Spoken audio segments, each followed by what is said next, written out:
പ്രിയങ്ക ഗാന്ധിയുടെ സാന്നിധ്യം കൊണ്ടും കന്നിയംഗത്തിനായി തിരഞ്ഞെടുത്ത മണ്ഡലം എന്ന സവിശേഷത കൊണ്ടും രാജ്യം ഉറ്റുനോക്കുന്ന തിരഞ്ഞെടുപ്പാണ് വയനാട് ലോക്സഭാ മണ്ഡലത്തിൽ നടക്കുന്നത്. പ്രിയങ്ക ഗാന്ധി ആദ്യമായി തിരഞ്ഞെടുപ്പ് രാഷ്ട്രീയത്തിലേക്ക് ഇറങ്ങുകയാണെന്ന പ്രത്യേകതയാണ് വയനാടിനുള്ളത്. നേരത്തെ പറഞ്ഞതുപോലെ ഇക്കഴിഞ്ഞ മെയ് മാസത്തിലെ ലോക്സഭാ തിരഞ്ഞെടുപ്പ് പോളിംഗ് ശതമാനം നിയമസഭാ മണ്ഡലം തിരിച്ചു നോക്കുകയാണ് നമ്മൾ ആദ്യം ചെയ്യുന്നത്. നമുക്ക് ഓരോ നിയോജക മണ്ഡലങ്ങളിലെയും പോളിംഗ് ശതമാനം എന്താണെന്ന് നോക്കാം. ഇടതുമുന്നണി ഭരിക്കുന്ന മാനന്തവാടി നിയോജക മണ്ഡലത്തിൽ 63.89% പോളിംഗ് രേഖപ്പെടുത്തിയത്. ഇനി UDF ഭരിക്കുന്ന സുൽത്താൻ ബത്തേരിയിൽ 62.68% പോളിംഗ്. UDF ഭരിക്കുന്ന കൽപ്പറ്റ മണ്ഡലത്തിൽ 65.45%, LDF ഭരിക്കുന്ന തിരുവമ്പാടിയിൽ 66.39%, UDF ഭരിക്കുന്ന ഏറനാട് 69.42%, PV അൻവറിന്റെ മണ്ഡലമായ നിലമ്പൂർ മണ്ഡലത്തിൽ 61.91% പോളിംഗ്. UDF ഭരിക്കുന്ന വണ്ടൂരിൽ 64.43%. ആകെ അങ്ങനെ വയനാട്ടിൽ ഇക്കുറി ഉപതെരഞ്ഞെടുപ്പിൽ രേഖപ്പെടുത്തിയ പോളിംഗ് ശതമാനം 64.72. ഒരു സ്ഥലത്ത് പോലും എന്താണ് അതൊരു 65-അപ്പുറത്തേക്കൊന്നും പോകുന്നില്ല അല്ലേ? അവിടെ നിലമ്പൂർ മാത്രമാണ് 69. ഇല്ല 69 ഇല്ലല്ലേ? നിലമ്പൂരൊക്കെ എനിക്ക് തോന്നുന്നത് 61, 62 ഒക്കെ വന്നിട്ടുള്ളൂ. പരമതേനിമായിരുന്നു. നമ്മൾ ആ ദിവസം വയനാടുണ്ടല്ലോ, വയനാടുണ്ട്. രാവിലെ മുതൽ തന്നെ ഇപ്പോൾ കൽപ്പറ്റയിലുള്ള പ്രധാനപ്പെട്ട ബൂത്തുകൾ കഴിഞ്ഞ തവണയൊക്കെ നല്ല തിരക്കുണ്ടായിരുന്ന ബൂത്തുകളാണ്. രാവിലെ മുതൽ തന്നെ ആളുകൾ ശുഷ്കമായിരുന്നു. ഉച്ചയാകുമ്പോഴേക്കും ഒരു കുഞ്ഞുപോലും ഇല്ലാത്ത അവസ്ഥ ആ ബൂത്തിൽ മാത്രമല്ല, ഒട്ടുമിക്ക എല്ലാ ബൂത്തിലും ഉച്ചയായപ്പോഴേക്കും ഏതാണ്ട് ശൂന്യമായ അവസ്ഥയുണ്ടായി. അപ്പോൾ 2 മണി കഴിയുമ്പോഴേക്കും ആൾക്കാർ ഇറങ്ങുന്ന പ്രതീക്ഷയുണ്ടായി. കാര്യമായ അങ്ങനെ ഒറ്റയ്ക്കും തെറ്റയ്ക്കും ഒന്ന് വോട്ട് ചെയ്ത് പോയതല്ല, കാര്യമായ നീണ്ട ക്യൂ വയനാട് ഒരു ബൂത്തിൽ നമുക്ക് അങ്ങനെ നീണ്ട് പ്രകടമായി കാണാൻ കഴിഞ്ഞില്ല. മാത്രമല്ല 6 മണി കഴിഞ്ഞ് ആൾ നിന്ന് ഒരൊറ്റ ബൂത്തുകളുണ്ടായില്ല. 6 മണിക്ക് മുമ്പ് തന്നെ എല്ലാം വൈൻഡപ്പ് ചെയ്തു, കാര്യങ്ങളൊക്കെ പണി പൂർത്തിയാക്കി ഷാർപ്പ് 6 മണിയായപ്പോഴേക്കും കടയടച്ചു. വിജയകുമാർ, ഞാൻ ഈ കാര്യത്തിൽ എനിക്കൊരു നിരീക്ഷണമുണ്ട്. അതായത് ഇപ്പോൾ കഴിഞ്ഞ ദിവസം വലിയ വിവാദമായതാണ് മുൻ കേന്ദ്രമന്ത്രി വി മുരളീധരന്റെ ഒരു പ്രസ്താവന. കാരണം നാടിനെ ആകെ ബാധിച്ച പ്രശ്നമല്ല, ഒരു പഞ്ചായത്തിലെ 3 വാർഡുകളെ മാത്രം ബാധിച്ചതായിരുന്നു ഉരുൾപൊട്ടൽ എന്നത്. പക്ഷെ ഞാൻ മനസ്സിലാക്കുന്നത് വയനാടിനെ ആകെ, അവിടുത്തെ ജനതയെ മുഴുവൻ, അതായത് ഞങ്ങളുടെ ഒരു പ്രശ്നത്തിൽ ശരിയായ രീതിയിൽ ഒരു ഇടപെടൽ ഉണ്ടാകുന്നില്ല, ഒരു കരുതൽ ഉണ്ടാകുന്നില്ല എന്നൊരു ഫീലിംഗ് ഇതിന്റെ ബാക്ക്ഡ്രോപ്പായിട്ട്, ഇതിന്റെ പശ്ചാത്തലത്തിൽ കിടക്കുന്നുണ്ട് എന്ന് ഞാൻ കരുതുന്നു. മാത്രമല്ല ഇതൊരു രാഷ്ട്രീയ പോരാട്ടം എന്ന നിലയിലൊന്നും പ്രിയങ്ക ഗാന്ധിയുടെ സാന്നിധ്യം ഈ തെരഞ്ഞെടുപ്പിൽ ആ നിലയ്ക്കൊന്നും വയനാട്ടിലെ ജനങ്ങൾ പൊതുവിൽ എടുത്തിട്ടില്ല എന്നാണ് എനിക്ക് തോന്നുന്നത്. കാരണം ഇതിലെവിടെയും ഒരു നിസ്സംഗത വോട്ടർമാർക്ക് ഉണ്ടായിട്ടുണ്ട്. അതിനൊരു പ്രധാനപ്പെട്ട കാരണം വയനാടിന്റെ പ്രശ്നം അഡ്രസ്സ് ചെയ്യപ്പെടുന്നില്ല. അതിപ്പോൾ സംസ്ഥാന സർക്കാരായാലും ശരി, കേന്ദ്ര സർക്കാരായാലും ഒറ്റപ്പെട്ട് കിടക്കുന്ന ഒരിടമാണ്. അവിടെ ഞങ്ങളുടെ പ്രശ്നങ്ങൾ അഡ്രസ്സ് ചെയ്യുന്നില്ല എന്നൊരു ഫീലിംഗ് ബാക്ക്ഗ്രൗണ്ടിൽ ഇവർക്കുണ്ട്, ബാക്ക്ഡ്രോപ്പിൽ ഉണ്ടെന്നാണ് ഞാൻ കരുതുന്നത്.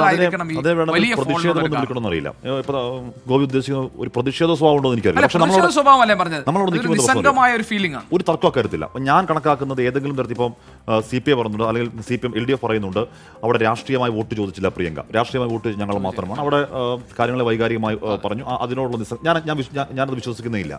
ഞാൻ വ്യക്തിപരമായി കരുതുന്നു, നമ്മളവിടെ പോയ അനുഭവത്തിൽ നമ്മളവിടെ പോയി നിൽക്കുമ്പോൾ എത്ര മനുഷ്യർ ഇപ്പം നമ്മളുടെ സ്നേഹത്തിനടുത്ത് വരുന്നുണ്ട്, നമ്മുടെ കാര്യങ്ങൾ സംസാരിച്ച് സെൽഫി എടുക്കുന്നു. അതിനുശേഷം അവർ പറയുന്നത്, എൻ്റെ ആഷ്മി ഒരു ജീവിക്കാൻ നിവൃത്തിയില്ല ഇല്ല എന്ന് പറഞ്ഞാൽ ഈ പറയുന്ന ഉരുൾപൊട്ടലുണ്ടായ സ്ഥലം മാത്രമല്ല, വയനാട് ഒന്നാകെ ഉരുൾപൊട്ടൽ ബാധിച്ചിരിക്കുന്നു. ടൂറിസ്റ്റുകൾ അങ്ങോട്ടേക്ക് വരുന്നില്ല, ഹോട്ടൽ വ്യവസായ പ്രതിസന്ധിയിലാണ്, അവിടെ പച്ചക്കറി വിൽക്കുന്ന പ്രതിസന്ധിയിലാണ്, പഴങ്ങൾ വിൽക്കുന്ന പ്രതിസന്ധിയിലാണ്. അവിടെ സകല ജീവിതങ്ങളും വല്ലാത്ത അനുഭവത്തിൽ നിൽക്കുകയാണ്. അങ്ങനെ വല്ലാത്ത അനുഭവത്തിൽ സങ്കടപ്പെട്ട് നിസ്സംഗമായി നിൽക്കുമ്പോൾ നമുക്ക് പോളിംഗ് ബൂത്തിൽ പോയി വോട്ട് രേഖപ്പെടുത്തണമെങ്കിൽ അത്രത്തോളം വലിയ രാഷ്ട്രീയ പ്രബുദ്ധതയൊക്കെ ഉണ്ടാകും. അത് എത്ര പേർക്ക് ഉണ്ടാകും? വ്യക്തിപരമായി നേരെ തിരിച്ച് ആലോചിച്ചൂടെ? അതായത് 5 വർഷം രാഹുൽ ഗാന്ധി വയനാടിനെ പ്രതിനിധീകരിച്ചു. അടിസ്ഥാനപരമായി വയനാട്ടിൽ എന്തു മാറ്റമുണ്ടായി? യഥാർത്ഥത്തിൽ കോൺഗ്രസ് നേതൃത്വം വിശദീകരിക്കേണ്ടതാണ്. 2019 രാഹുൽ ഗാന്ധി അവിടെ മത്സരിക്കാൻ വരുമ്പോഴും അദ്ദേഹം 2ാമത് തെരഞ്ഞെടുക്കപ്പെട്ട് പോകുമ്പോഴും തമ്മിൽ വയനാട്ടിൽ എന്ത് അടിസ്ഥാനപരമായ മാറ്റമുണ്ടായി? നല്ലൊരു ആശുപത്രി ഉണ്ടോ? വളരെ പ്രധാനപ്പെട്ട പ്രശ്നമാണ്. ഞാൻ പറഞ്ഞ വയനാട്ടിൽ ഒരാളെ ആന കുത്തി 3-4 മണിക്കൂർ രക്തം വാർന്ന അവിടുത്തെ 2 ആശുപത്രികളിൽ അദ്ദേഹം മതിയായ ചികിത്സ കിട്ടാതെ ബുദ്ധിമുട്ടി കോഴിക്കോട് മെഡിക്കൽ കോളേജിൽ എത്തുമ്പോഴേക്കും ആ പാവപ്പെട്ട കർഷകൻ മരിച്ചു. ജോണി ഞാൻ പറഞ്ഞ ആരാണ് ഉത്തരവാദി? ഇപ്പോൾ ആളുകളുടെ നിസ്സംഗതയ്ക്ക് ഒരു കാരണമുള്ളത്, ഏത് ഹൈ പ്രൊഫൈൽ ആൾ അവിടെ നിന്ന് ജയിച്ചു പോയിട്ടും ആ അടിസ്ഥാന പ്രശ്നങ്ങളിൽ ഒരു ഇടപെടൽ മാറ്റമുണ്ട്. ഇപ്പൊ ഞാൻ MP ഫണ്ട് ചെലവഴിക്കലോ അത്തരം സംഗതികളാണ്. ഒരു മെഡിക്കൽ കോളേജ് പൂർണ്ണാർത്ഥത്തിൽ ഞാൻ പറഞ്ഞ ഏറ്റവും ആവശ്യമുള്ള ഒരു മേഖലയാണ് വയനാട്, അല്ലെ? അതിലൊരാൾക്കും തർക്കം ഉണ്ടാവില്ല. ഇപ്പോൾ പ്രിയങ്ക ഗാന്ധി ആദ്യം പറഞ്ഞത് നിങ്ങളുടെ മെഡിക്കൽ കോളേജ് ഞാൻ സാധ്യമാക്കും എന്നാണ് ഇവിടെ വന്നപ്പോൾ ആദ്യം പറഞ്ഞത്. 5 വർഷത്തിലധികം ഉള്ള സാവകാശം ഉണ്ടായിരുന്നപ്പോൾ അതിൽ എന്ത് നടപടിയിലേക്ക് പോയി എന്ന് കോൺഗ്രസ് നേതൃത്വം രാഹുൽ ഗാന്ധി അവിടെ വിശദീകരിച്ചിട്ടുണ്ടോ? എന്റെ സഹോദരിയെ ഞാൻ നിങ്ങളെ ഏൽപ്പിക്കുന്നു, എന്നെ നോക്കിയതുപോലെ അനുഗ്രഹിച്ച പോലെ അവരെ അനുഗ്രഹിക്കണമെന്ന്. മാത്രമല്ല പിന്നെ 2 പ്രതിനിധികൾ ഇനി ഉണ്ടാകും എന്നൊക്കെ പറയുന്നല്ലാതെ മാത്രമല്ല അടിസ്ഥാന പ്രശ്നം ഈ വയനാടിന്റെ വിജയം പറഞ്ഞതുപോലെ പോലെ മെഡിക്കൽ കോളേജ് ആകട്ടെ, രാത്രി യാത്രാ നിരോധനമാകട്ടെ, ഇങ്ങനെയുള്ള ഒരു പ്രശ്നവും അഡ്രസ് ചെയ്യപ്പെട്ടിട്ടില്ല. നമ്മൾ ആരും പ്രധാനം ചെയ്യുന്നു എന്ന് ഇപ്പൊ പ്രിയങ്ക ഗാന്ധി വരുമ്പോൾ ഇതിൽ മാറ്റമൊന്നും കാണുന്നില്ല എന്ന് ഒരു വിഭാഗം ജനങ്ങൾ വിചാരിക്കുകയും അതിൽ ഈ കോൺഗ്രസും BJPയും LDF ഒക്കെ കാണും. അതുകൊണ്ട് അവർ നിസ്സംഗമായി ഞങ്ങൾ വോട്ട് ചെയ്യുന്നില്ല, ചെയ്തിട്ട് എന്ത് കാര്യം അവർ ആ മട്ടിൽ വിചാരിച്ചാൽ ഞാൻ നിൽക്കുന്നത് LDFന്റെ കുട്ടിക്കലാശ സ്ഥലത്താണ് നിൽക്കുന്നത്. കുട്ടിക്കലാശ നടക്കുമ്പോൾ റോഡിന്റെ സൈഡിൽ കൂടെ ഒരു മണിക്കൂറിൽ ഒരു 5-6 ആംബുലൻസ് കയറി പാഞ്ഞു പോകുന്നുണ്ട്. അപ്പോൾ ഒരാൾ പറയുന്നുണ്ട്, ആഷ്മിയോട് നിൽക്കുന്നുണ്ടല്ലോ, ഇപ്പൊ എത്ര ആംബുലൻസ് 1 മണിക്കൂർ പോയി എണ്ണിയോ ചോദിക്കുന്നുണ്ട്. അപ്പോൾ ഞാൻ നമുക്ക് മുന്നിൽ ഇങ്ങനെ പോകുന്നുണ്ട്, ആംബുലൻസ് പോകുന്നുണ്ട്. അപ്പോൾ പറഞ്ഞു 1 മണിക്കൂറിൽ പോയത് 6 ആംബുലൻസാണ് പോയത്. ഇത് ഈ സമയത്ത് മാത്രമല്ല, എല്ലാ 1 മണിക്കൂറിലും ഇവിടുന്ന് ആംബുലൻസ് ഇങ്ങനെ പോയിക്കൊണ്ടിരിക്കുന്നുണ്ട്. ഞങ്ങളുടെ ഏറ്റവും പ്രധാനപ്പെട്ട ആവശ്യം ഇപ്പോൾ ഇത് നിങ്ങളൊന്ന് പറയണം. ഇവിടെ ആര് ചോദിച്ചാൽ പ്രത്യേകിച്ച് കാര്യമൊന്നും ഇല്ലാത്തതുകൊണ്ട് ഇത് നിങ്ങൾ ഉറച്ച് പറയണമെന്ന് എന്നോട് പറഞ്ഞത് UDF കേന്ദ്രങ്ങളിൽ ആൾ പറഞ്ഞിട്ടുണ്ട്, LDF കേന്ദ്ര ആൾ പറഞ്ഞിട്ടുണ്ട്, BJP കേന്ദ്ര ആൾ പറഞ്ഞിട്ടുണ്ട്. ഇതൊന്നും നിങ്ങൾ ഉറച്ച് പറയണം എന്ന് പറഞ്ഞിട്ടുണ്ട്. ദുരന്തം ഉണ്ടായ ദിവസം നമ്മൾ താമരശ്ശേരി ചുരത്തിന്റെ താഴെ എത്ര മണിക്കൂർ ഞാൻ അങ്ങോട്ടുള്ള യാത്രയിൽ കിടന്നു. കാരണം വെച്ചാൽ അവിടുന്ന് ആംബുലൻസുകൾ ഇങ്ങനെ വരിവായി ഇറങ്ങി വരിക, ഒരു വണ്ടിക്ക് പോലും മുകളിലേക്ക് പോകാൻ പറ്റുന്നില്ല. അപ്പം അടിസ്ഥാന പ്രശ്നങ്ങളിൽ ഒരു മാറ്റം ഉണ്ടായിട്ടില്ല എന്നത് അവിടുത്തെ ജനങ്ങളെ എന്തിന് വോട്ട് ചെയ്യണമെന്ന് ചോദിച്ചാൽ നമുക്ക് ആ മട്ടിൽ അവർക്ക് മറുപടി കൊടുക്കാൻ 2 കാൽക്കുലേഷനാണ് തെറ്റുന്നത്. ഒന്ന്, പ്രിയങ്കയുടെ വരവ് ഗംഭീരമായ ഒരു ചരിത്ര സംഭവമാക്കാമെന്നുള്ള ഈ സംസ്ഥാന കോൺഗ്രസ് നേതൃത്വത്തിന്റെ പ്രതീക്ഷ മങ്ങാൻ പോകുന്നു. 2, പ്രിയങ്ക എഫക്ട് മറ്റ് രണ്ടിടങ്ങളിൽ ഉണ്ടാകും എന്ന് കരുതിയ കോൺഗ്രസ് ഉണ്ടെങ്കിൽ അതും ഇല്ലാതാകും. വിശദാംശങ്ങളുമായി ചേരുന്നു. നമുക്ക് ദീപക്കുമായി സംസാരിക്കാമോ? ദീപക്, ഏറ്റവും ഒടുവിലത്തെ കണക്കുകൂട്ടലുകളിൽ മുന്നണികളുടെ മനക്കണക്കുകളിൽ എന്താണ് തെളിയുന്നത്? ഈ ഭൂരിപക്ഷമാണല്ലോ കോൺഗ്രസ്. ഇപ്പോൾ രാവിലെ T സിദ്ദിഖോ മറ്റോ പറയുന്നത് കേട്ടു 4 ലക്ഷത്തിലധികം എന്ന് വെച്ചാൽ 5 5.5 ഒക്കെ ആകാമല്ലോ എന്നാണ് T സിദ്ദിഖ് എവിടെയോ പറയുന്നത് ഞാൻ കേട്ടു. ഇന്നും പറഞ്ഞു 4 മുകളിൽ പറഞ്ഞു. നേരത്തെ 5 മുകളിലാണ് 5 എന്നുള്ളതാണ് അദ്ദേഹത്തിന്റെ വിലയിരുത്തൽ. അപ്പൊ ദീപക്, എന്താണ് ഒടുവിലത്തെ ഒരു കണക്ക്? വിജയകുമാർ പറഞ്ഞത് തന്നെയാണ്. വലിയ ഒരു താരമത്സരം നടന്നു, താരമൂല്യമുള്ള സ്ഥാനാർത്ഥി വരുന്നു. അതുകൊണ്ടൊന്നും തന്നെ വയനാട്ടിൽ ഒരു ഇളക്കവും ഉണ്ടായില്ല. മാത്രവുമല്ല, മറ്റ് 2 മണ്ഡലങ്ങളിൽ നമ്മൾ പോയ പാലക്കാടും ചേലക്കരയിലും ഒന്നും തന്നെ പ്രിയങ്ക ഗാന്ധിയുടെ വരവ് കേരളത്തിലെ സ്ഥാനാർത്ഥിത്വത്തിൽ കഴിഞ്ഞ പാർലമെൻറ്റ് തെരഞ്ഞെടുപ്പിൽ രാഹുൽ ഗാന്ധി ഉണ്ടാക്കിയ തരംഗത്തിൻ്റെ 7 അയലത്ത് വരുന്നില്ല എന്നുള്ളതാണ് വസ്തുത. ആ കണക്കുകൾ മാത്രം പരിശോധിച്ച് കഴിഞ്ഞാൽ തന്നെ 8% പോളിംഗിലെ കുറവ് സംഭവിച്ചിരിക്കുന്നു. അതായത് 79.92 കഴിഞ്ഞ രാഹുൽ ഗാന്ധിയുടെ മത്സരത്തിലെ പോളിംഗ് എങ്കിൽ 64.71% പോളിംഗ് ഇടിയുമ്പോൾ അവിടെ തന്നെ ഒരു കാര്യം വ്യക്തമാണ്. കൃത്യമായി പറഞ്ഞാൽ ഈ പ്രിയങ്ക എഫക്റ്റ് അല്ലെങ്കിൽ ആ രീതിയിലുള്ള ഒരു ഇമ്പാക്റ്റ് താഴെ തട്ടിലെ വോട്ടർമാരിൽ ഉണ്ടാക്കാൻ സാധിച്ചിട്ടില്ല എന്നുള്ളത് തന്നെയാണ്. നമ്മൾ ആ ദിവസം ഈ വോട്ടെടുപ്പ് ദിവസം വിവിധ ബൂത്തുകളിലേക്ക് പോകുന്ന സമയത്ത് നമുക്ക് കൃത്യമായി മനസ്സിലാക്കാൻ സാധിച്ചത് നിസ്സംഗഭാവത്തിലായിരുന്നു ഏറെ പേരും, പ്രത്യേകിച്ച് ചെറുപ്പക്കാർ. എന്തിന് വോട്ട് ചെയ്തിട്ട് കാര്യം എന്നൊക്കെ ചോദിച്ച ആൾക്കാരുണ്ട്. വിജയകുമാർ, ഇത് പാലക്കാട് നമ്മൾ നിൽക്കുമ്പോഴും കണ്ടതാണ്. അത് പൊതുവിൽ ഈ ഉപതെരഞ്ഞെടുപ്പിനോട് ഒരു സാമാന്യ ജനം മുഖം തിരിഞ്ഞിട്ടുണ്ട് എന്നുള്ളത് വസ്തുതയാണ്. ആ മുഖം തിരിയൽ ആർക്കെതിരാകുമെന്ന് ചോദിച്ചാൽ വയനാട്ടിൻ്റെ കാര്യത്തിൽ അത് UDFനെതിരെ തന്നെയാണ്. കാരണം പ്രിയങ്ക ഗാന്ധി ഒരു വർദ്ധിത ഭൂരിപക്ഷത്തിൽ 5 ലക്ഷത്തിന് മുകളിലൊക്കെ ഭൂരിപക്ഷമായിരുന്നു ആദ്യം T സിദ്ദിഖ് എന്നോടും പറഞ്ഞത്, ആഷ്മിയോട് പറഞ്ഞതുപോലെ തന്നെ എന്നോടും പറഞ്ഞിരുന്നു. മാത്രമല്ല KC വേണുഗോപാലുമായി സംസാരിക്കുമ്പം അദ്ദേഹവും വലിയ ഭൂരിപക്ഷം. കാരണം അതിന് നിരവധി കാരണങ്ങൾ അവർ പറഞ്ഞു. കാരണം പ്രിയങ്കരിയാണ് പ്രിയങ്ക എന്നുള്ളതായിരുന്നു അവരുടെ ടാഗ് ലൈൻ. പക്ഷേ അത്രമേൽ പ്രിയങ്കരിയാണെങ്കിൽ പോലും വോട്ട് കൊടുക്കാൻ തയ്യാറായില്ല എന്നുള്ളതാണ് കണക്കുകൾ കാണിക്കുന്നത്. അങ്ങനെ നോക്കുമ്പോൾ ഈ വലിയ ഭൂരിപക്ഷം, വർദ്ധിത ഭൂരിപക്ഷത്തോടു കൂടി പാർലമെന്റിലേക്ക് എന്നത് സഹോദരനേക്കാൾ കുറഞ്ഞ ഭൂരിപക്ഷത്തോടു കൂടി പാർലമെന്റിലേക്ക് എന്നതാകുമോ എന്നതാണ് കണക്കുകളിൽ നിന്നും നമുക്ക് മനസ്സിലാക്കാവുന്നത്. ഏതായാലും UDF ഇപ്പോഴും ആത്മവിശ്വാസം പ്രകടിപ്പിക്കുന്നു. LDF ആണെങ്കിൽ ഈ മണ്ണിൻ്റെ മണമറിയുന്ന ഒരു സ്ഥാനാർത്ഥി ഇറക്കി. ആനി രാജയ്ക്ക് പകരം സത്യൻ മൊകേരി വരുന്നു. സത്യൻ മൊകേരി ആണെങ്കിൽ കർഷക സമരങ്ങളുടെ നേതാവാണ്. ആ നിലയിൽ അവർക്കിറക്കാവുന്ന, മാത്രവുമല്ല LDFന്റെ ചരിത്രം പരിശോധിച്ചാൽ ഏറ്റവും കൂടുതൽ വോട്ട് LDFന് നേടിക്കൊടുത്ത ഒരു സ്ഥാനാർത്ഥിയാണ് സത്യൻ മൊകേരി, CPIയുടെ നേതാവ്.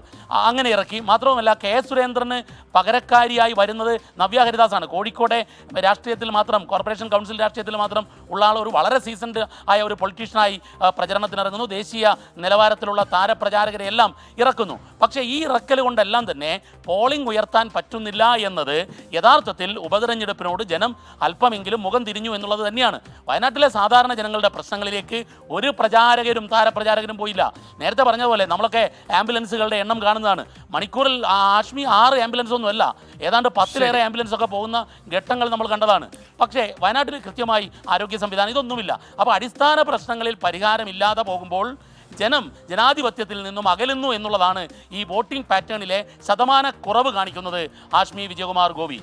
ശരി, ദീപക് ധർമ്മണമാണ് വിവരങ്ങൾ നൽകിയത്. ദീപക് വയനാട്ടിൽ ഉണ്ടായിരുന്നു. വയനാട്ടിലെ ഇപ്പോഴത്തെ അവിടുത്തെ സാഹചര്യം എന്താണ്, എന്തുകൊണ്ടാണ് വയനാട്ടിൽ വോട്ടർമാർ ഒരു നിസ്സംഗ മനോഭാവത്തോടു കൂടി ഈ ഉപതെരഞ്ഞെടുപ്പിലെ പോളിംഗിനെ സമീപിച്ചത് എന്നതിന്റെ ഒരു കാരണം കൂടിയാണ് ദീപക് വിശദീകരിച്ചത്. നമുക്കറിയാം ഇനി കോൺഗ്രസ് വർഷം പറഞ്ഞു കഴിഞ്ഞാൽ കോൺഗ്രസ് വർഷം പറയുന്നത് മറ്റേ ചരിത്രത്തിൽ ഇന്നേവരെ ഇല്ലാത്തവണ്ണം ഇടതുമുന്നണി ഒരു പ്രചരണം നടത്താതെ ഒതുങ്ങിയിരുന്നു, അവസാന ഘട്ടം വരെ ഒതുങ്ങിയിരുന്നു.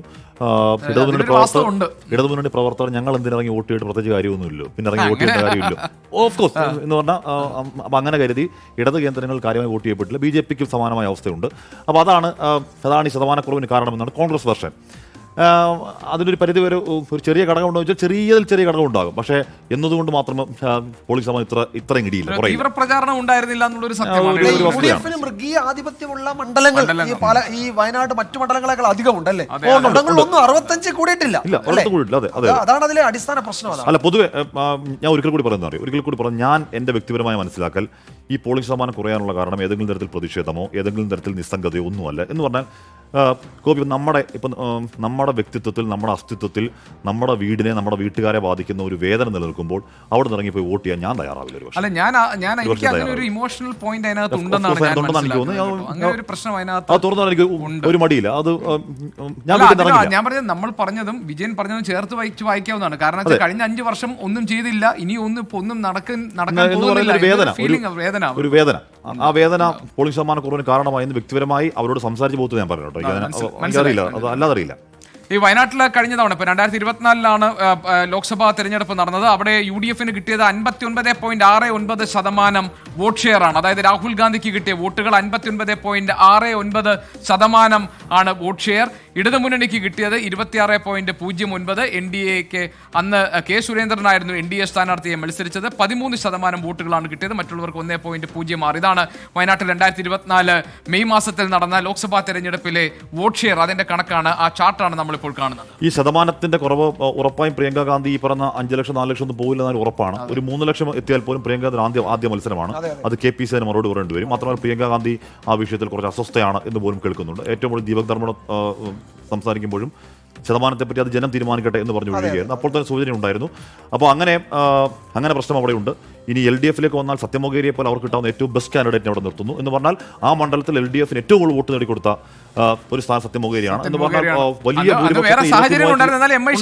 വിറപ്പിച്ചു വിട്ടു. എന്താണ് വലിയ ഭൂരിപക്ഷത്തിൽ നിന്നും 23,000 ഭൂരിപക്ഷത്തിലേക്ക് താത്താൻ. MI ഷാനവാസ് അന്തരിച്ച കോൺഗ്രസ് നേതാവ്, അദ്ദേഹം ആ 5 വർഷം അദ്ദേഹത്തിന്റെ പ്രവർത്തനത്തെ പറ്റി ആ മണ്ഡലത്തിൽ ഞാൻ എന്റെ പോയിന്റ് അതായത് MP-യുടെ പ്രവർത്തനം എന്നത് ആ മണ്ഡലത്തിലെ ഒരു ഘടകമായിട്ടുണ്ടാകാനുള്ള സാധ്യത. ഞാൻ പറഞ്ഞത് രാഹുൽ ഗാന്ധിക്ക് എതിരെയുള്ള വോട്ടെന്നുള്ളതല്ല. ഈ പറയുന്ന ഈ തുടർച്ചയായി തെരഞ്ഞെടുപ്പിനെ അഭിമുഖീകരിക്കേണ്ടി വരുന്നു. അപ്പോൾ ഇനി പ്രിയങ്ക ഗാന്ധി അവിടെ തുടർച്ചയായി ഉണ്ടാകുമോ, അതോ നോർത്ത് ഇന്ത്യയിലെ ഏതെങ്കിലും മണ്ഡലത്തിലേക്ക് പോകും, അങ്ങനെയൊക്കെയുള്ള പ്രശ്നങ്ങൾ അവിടെ ഉറപ്പായും അവിടുത്തെ ജനങ്ങൾക്കിടയിൽ ഉണ്ടാകുമല്ലോ.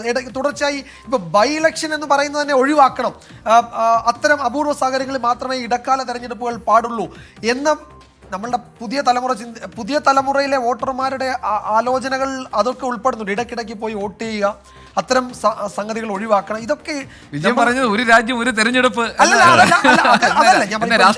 ലാൽ ജോസ് ഈ ചേലക്കരയിൽ ലാൽ ജോസിന്റെ ലാൽ ജോസ് വോട്ട് രേഖപ്പെടുത്തിയതിനു ശേഷം ലാൽ ജോസിന്റെ ഒരു സ്റ്റേറ്റ്മെന്റ്, അതായത് ഒരു പ്രദാനം ചെയ്യുന്ന ഒരാൾ മരിക്കുമ്പോൾ മാത്രമാണ് ഉപതെരഞ്ഞെടുപ്പ് പാടുള്ളൂ, അല്ലാത്തപ്പോൾ ഉപതെരഞ്ഞെടുപ്പ് പാടില്ല. 5 വർഷം കഴിയുമ്പോൾ പോരെ തെരഞ്ഞെടുപ്പ്, എന്തിനാണ് ഇടയ്ക്കിടയ്ക്ക് തെരഞ്ഞെടുപ്പെടുത്തുന്നത്? ഇപ്പം ഞാൻ പറയും എല്ലാ പാർട്ടി, ഇപ്പം നരേന്ദ്രമോദി വഡോദരയിലും വാരണാസിയിലും മത്സരിച്ചിട്ടുണ്ട്, രാഹുൽ ഗാന്ധി മത്സരിച്ചിട്ടുണ്ട്, കോൺഗ്രസും BJPയും മത്സരിച്ചിട്ടുണ്ട്, എല്ലാവരും മത്സരിച്ചിട്ടുണ്ട്. പഴയ കാലത്തും രാജീവ് ഗാന്ധി, ഇപ്പൊ പല നേതാക്കന്മാർ മത്സരം. അത് ഞാൻ പറഞ്ഞ ഏതെങ്കിലും ഒരു നേതാവിന്റെ കാര്യമല്ല പറയുന്നത്. അതായത് വളരെ പുരോഗതി കൈവരിച്ചിട്ടുള്ള ജനാധിപത്യ രാജ്യങ്ങളിലൊക്കെ തന്നെ ഇപ്പൊ റൈറ്റ് ടു റീകോൾ, അതായത് വോട്ട് ചെയ്ത വോട്ടർമാർക്ക് ഒരു ജനപ്രതിനിധി മോശമാണ് എന്ന് കണ്ടുകഴിഞ്ഞാൽ തിരിച്ചു വിളിക്കാനുള്ള അവകാശം അടക്കം നൽകുന്ന തരത്തിലേക്ക് അതിന് പുരോഗതി വന്നിട്ടുണ്ട്. അപ്പോൾ നമ്മളെ സംബന്ധിച്ച് അടിക്കടി തെരഞ്ഞെടുപ്പ് ഉണ്ടാകുന്നതും ഉപതെരഞ്ഞെടുപ്പ് ഉണ്ടാകുന്നതും ഒക്കെ ഒരർത്ഥത്തിൽ അതിന് വലിയ രാഷ്ട്രീയ പ്രാധാന്യമുണ്ട്. ഇന്ത്യ പോലെ ഇത്രയും വിപുലമായ ഒരു രാജ്യത്തെ സംബന്ധിച്ച്, കാരണം അവിടെയാണ്, അതുകൊണ്ടാണല്ലോ ഒരു രാജ്യം ഒരു തെരഞ്ഞെടുപ്പ് എന്ന ആശയത്തെ രാഷ്ട്രീയമായി എതിർക്കുന്നത്. കാരണം ബൈ ഇലക്ഷൻ വേണ്ട എന്നൊക്കെ പറയുന്ന ഒരു സ്ട്രീം അതിശക്തമായി ഡെവലപ്പ് ചെയ്യുന്നു വരുന്നുണ്ട്. ഉണ്ട്. അതിന് അത് ഉറപ്പായും അതിനകത്തൊരു അപ്പൊളിറ്റിക്കൽ ലൈൻ കൂടി ഉണ്ട് എന്ന് ഞാൻ കരുതുന്നു. മാത്രമല്ല ബൈ ഇലക്ഷൻ എന്ന് പറയുന്ന സാധനം ഇപ്പൊ രണ്ടിടത്ത് മത്സരിക്കാൻ പറ്റുന്ന സാധനം നമ്മുടെ ഇവിടെ നിരോധിച്ചിട്ടില്ല ഇല്ലാത്തത്തോളം കാലം, അതിന് നിയമപരമായ പരീക്ഷകളുടത്തോളം കാലം നമുക്കതിന് എതിർക്കേണ്ട കാര്യം തൽക്കാലം ഇല്ല. ആ തീരുമാനിക്കണം. അങ്ങനെയല്ലാന്നുണ്ടെങ്കിൽ ബിജെപി വിട്ട ദിവസം അതിന് പിറ്റേന്ന് കുറച്ച് ആളുകളോട് ഒരു പ്രതികരണം എടുക്കാൻ ചോദിച്ചപ്പോഴേ സന്ദീപ് വാര്യർ ബിജെപി വിട്ട് തിരിച്ചടിയാവുമെന്ന് ചോദിച്ചപ്പോൾ ആദ്യത്തെ ചോദിച്ചു സന്ദീപ് വാര്യർ ആരാണ് എന്നുള്ളതാണ്. ഞാൻ പറഞ്ഞത് അങ്ങനെ ചോദിച്ചവരുണ്ട്. അത് കേട്ട് ഞാൻ പറഞ്ഞത് എന്തുകൊണ്ടാണ് നമ്മുടെ നാട്ടിലെ മുഴുവൻ വിഷ്വൽ മീഡിയയും സന്ദീപ് വാര്യരുടെ വാർത്ത, പത്രങ്ങളിൽ സന്ദീപ് വാര്യരുടെ വാർത്ത, ഇന്റർവ്യൂ, പ്രതികരണങ്ങൾ, രാഷ്ട്രീയ ചർച്ചകൾ നടക്കും. പിറ്റേന്ന്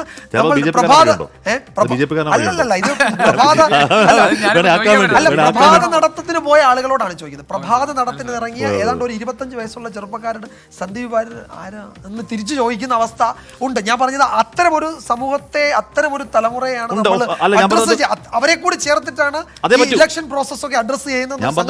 ഞാൻ പറഞ്ഞു ഇനി എന്ത് അപ്പൊളിറ്റിക്കൽ ലൈനാണെന്ന് പറഞ്ഞാൽ പോലും ആ ലൈനുള്ള ആൾക്കാർ കൂടി വരുന്നുണ്ട്. അപ്പോൾ അവരെ കൂടെ എന്തായാലും ചേർത്ത് ഞാൻ പറഞ്ഞു വന്നത് വയനാട്ടിലെ ശതമാനക്കണക്കിലേക്ക് പോയാൽ സത്യമോഗേരി ദ ബെസ്റ്റ് കാൻഡിഡേറ്റ് അവർക്ക് കിട്ടുന്നത്. സത്യമോഗേരിക്ക് ഒരു പരിധി മാത്രമല്ല ഒരുപാട് പരിമിതിക്കുള്ളിൽ നിന്ന് അദ്ദേഹം ചെയ്യാൻ കഴിയുന്ന പ്രവർത്തനം അദ്ദേഹം ചെയ്തു. ചെയ്തിട്ടും അദ്ദേഹത്തിന് കിട്ടേണ്ട വോട്ടുകൾ കിട്ടിയില്ല എന്നുണ്ടെങ്കിൽ LDF-നുള്ളിൽ പ്രശ്നം ഉണ്ടാവില്ല. ഇപ്പോൾ തന്നെ CPM വോട്ടുകൾ ഇറങ്ങിയിട്ടുണ്ടോ? ഇപ്പം നമ്മൾ ചർച്ച ചെയ്ത കാര്യങ്ങളൊന്നും നമുക്ക് യാതൊരു വിധത്തിൽ ആശങ്കയും ആവശ്യമില്ല. കാരണം ഇതിനേക്കാൾ വലിയ പ്രതിസന്ധിയെ മറികടന്നിട്ടുള്ള വളരെ പ്രബുദ്ധരായ വോട്ടർമാരാണ് ഈ രാജ്യത്തുണ്ടായിട്ടുള്ള. അടിയന്തരാവസ്ഥയ്ക്ക് ശേഷം ഉത്തർപ്രദേശിലെ ഗ്രാമവാസികൾ കൊടുത്തിട്ടുള്ള ജനവിധി എന്താണ് നമ്മുടെ മുന്നിലുള്ളത്. അതുകൊണ്ട്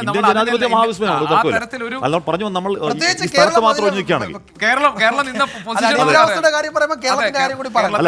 കേരളം ആർക്കാണ് നമ്മൾ പറഞ്ഞു വരുന്ന വയനാടാണ്. അപ്പോൾ അവിടെ വോട്ട് പറഞ്ഞാൽ LDF-നുള്ളിൽ പ്രശ്നം ഉണ്ടാകും. CPM വോട്ടുകൾ എല്ലാം അതിനുവേണ്ടി ഇറങ്ങിയിട്ടുണ്ടോ, CPM അതിനുവേണ്ടി കാര്യമായി ശ്രമിച്ചിട്ടുണ്ടോ തുടങ്ങിയ ചർച്ചകൾ അവിടെ ഉണ്ടാകും. BJP-യിലേക്ക് വന്നാൽ കെ സുരേന്ദ്രൻ പിടിച്ച 1,00,000 വോട്ടിന് മുകളിലേക്ക് പിടിക്കൽ പ്രാക്ടിക്കലാണോ എന്നറിയില്ല. പക്ഷേ വല്ലാതെ വോട്ട് കുറഞ്ഞാൽ BJP-ക്ക് അത് പ്രശ്നമാണ്. പ്രത്യേകിച്ച് മുനമ്പം അടക്കമുള്ള വിഷയങ്ങളുണ്ട്. അവിടുത്തെ ക്രിസ്ത്യൻ മേഖലകളിൽ വഖഫ് കാര്യമായ പ്രചരണം നടത്തിയിട്ടുണ്ട്. അത് വോട്ടായി ട്രാൻസ്ലേറ്റ് ചെയ്യപ്പെടുന്നില്ലെന്നുണ്ടെങ്കിൽ അത് അവിടെയും പ്രശ്നം ഉണ്ടാകും. ഏതായാലും പാലക്കാടും ചേലക്കരയും വിജയി ആരാണ് എന്നതാണ് ആകാംക്ഷയെങ്കിൽ വയനാട്ടിൽ പ്രിയങ്ക ഗാന്ധി നേടാൻ പോകുന്ന ഭൂരിപക്ഷത്തിന്റെ കണക്കുകളെ ചൊല്ലിയായിരിക്കും രാഷ്ട്രീയ തർക്കവും വിവാദവും ഉണ്ടാകാൻ പോകുന്നത് എന്ന കാര്യത്തിൽ തർക്കമേ